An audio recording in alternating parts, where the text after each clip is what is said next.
Assalamualaikum warahmatullahi wabarakatuh. Halo sahabat semuanya, pada kesempatan kali ini kami akan membawakan cerita tentang anak kecil muslim yang mampu mengubah seorang miliarder. Mari kita mulai bersama-sama.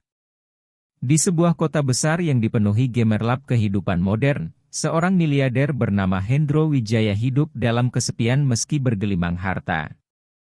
Hidupnya hanya berputar pada bisnis dan keuntungan, tanpa ada makna yang ia rasakan. Namun, semua berubah ketika ia bertemu dengan seorang anak kecil bernama Azam, yang memiliki hati yang penuh ketulusan dan keyakinan yang teguh. Melalui kesederhanaan dan kebijaksanaan bocah itu, Hendro mulai menemukan arti sejati dari kehidupan yang selama ini ia abaikan. Di sebuah restoran mewah di pusat kota Yogyakarta, Hendro duduk di salah satu sudut, menikmati makan malamnya dengan wajah dingin. Ia baru saja menyelesaikan transaksi besar yang semakin menambah kekayaannya. Namun, tidak ada kebahagiaan dalam sorot matanya. Di luar restoran, seorang bocah kecil berpakaian sederhana tengah berdiri, memperhatikan pelanggan yang keluar masuk. Dialah Azam.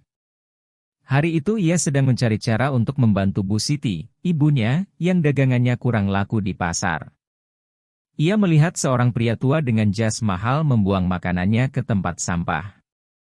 Azam yang tak tega melihat makanan terbuang sia-sia, mendekat dan mengambilnya dengan hati-hati. Hendro yang kebetulan melihat kejadian itu merasa heran. Ia bangkit dan mendekati anak itu. "Hei, kenapa kau mengambil makanan dari tempat sampah?" Azam menoleh, lalu tersenyum kecil. "Pak, makanan ini masih baik. Tidak seharusnya dibuang begitu saja. Banyak orang kelaparan di luar sana." Jawaban itu membuat Hendro terdiam. Ia tak menyangka bocah sekecil itu bisa berpikir seperti itu. Hendro mulai tertarik pada Azam.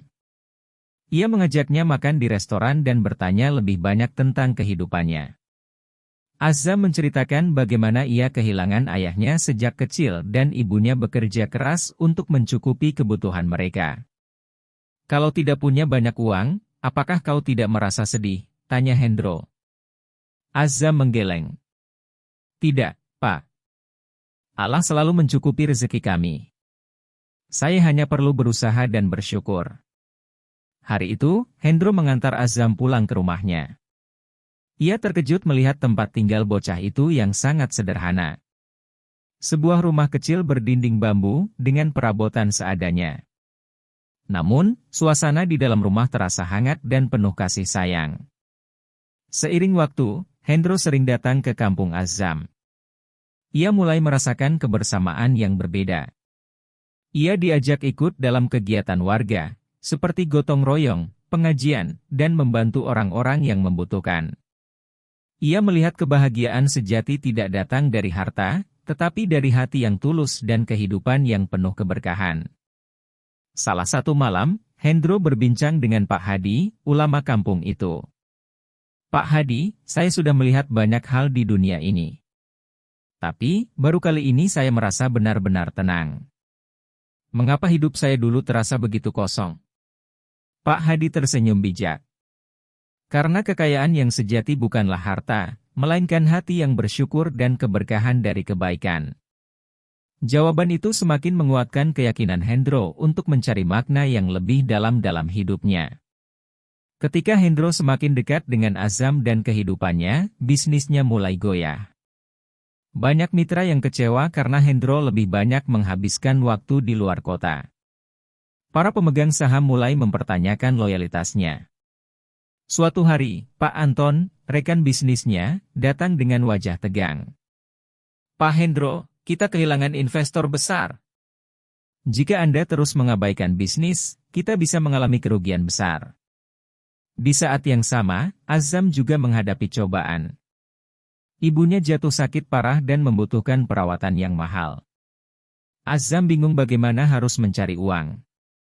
Di persimpangan hidupnya, Hendro harus memilih antara mempertahankan bisnisnya atau membantu Azam dan warga kampung. Melihat Azam yang berjuang untuk ibunya, Hendro mengambil keputusan besar.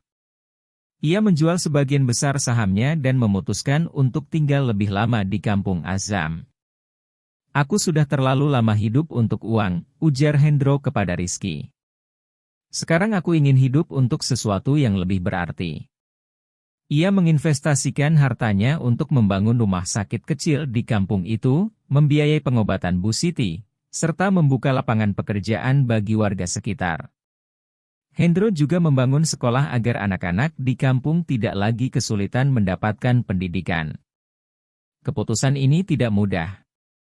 Ia kehilangan banyak mitra bisnis, dijauhi oleh teman-temannya di dunia korporat, bahkan sempat dianggap gila.